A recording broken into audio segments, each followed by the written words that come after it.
Number 22, 1942 Joint Strike. Of course, I love a good shmup, and a shmup is defined by its gimmick. Here, the gimmicks are very minimal, thankfully. You can charge your shot for an extra powerful punch, but it's really not that necessary. Matter of fact, I pretty much never use it. There's a bomb you could drop that usually clears the screen of bullets. There's a super power-up here where you could either have a bit of a rapid-fire machine gun or a bomb shot, but that lasts so little time that it's barely usable at all, even though it is very fun to pick up. There are 3 different main power-ups that you can get. A Vulcan cannon that's very powerful and good at blowing apart things, and that is really the one you probably should pick up most of the time. There's also a laser shot and can move through more than one object, but it's not very spread out, so your shots are very tight together, and it really does do a good job, but it just isn't quite as good as the Vulcan cannon.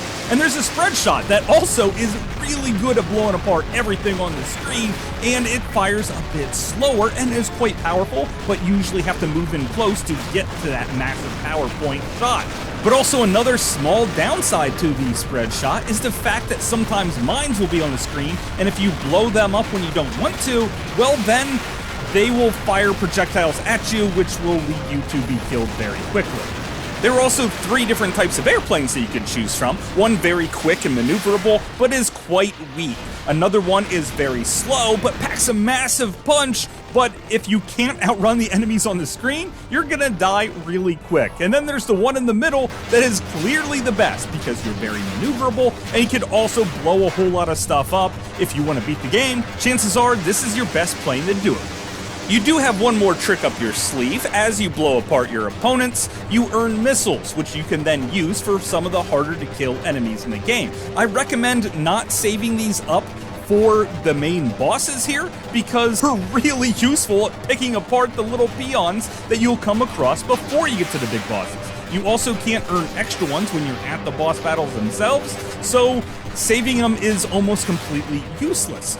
After you clear the very first boss, you become in contact with the end boss of the entire game. You have to turn tail and run, and you have to dodge mines, which can actually do damage to the ship that's chasing you, which means if you beat this, you could beat the entire game. However, I have never been able to destroy the ship in this way, even though I've gotten very, very close. I think this could be the fastest way to beat the entire game, but I just don't know. Maybe you guys can pull it off, but I just can't. Overall, 1942 Joint Strike is just a simple shooter with a handful of gimmicks that don't really make it stand out amongst the crowd, and that's what makes it stand out amongst the crowd. That is just a standard shooter from its heart to its soul.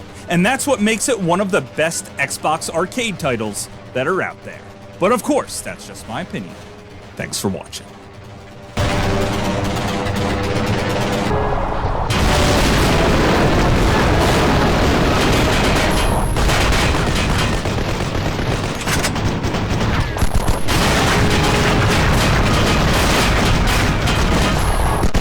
Hopefully you guys enjoyed this video. I had a great time making it, and I want to know what your favorite shmup was for the Xbox Live Arcade. Was it 1942 Joint Strike, or was it, Death Smiles or something like that? Let me know in the comment box down below, and until later, I will see you again, guys.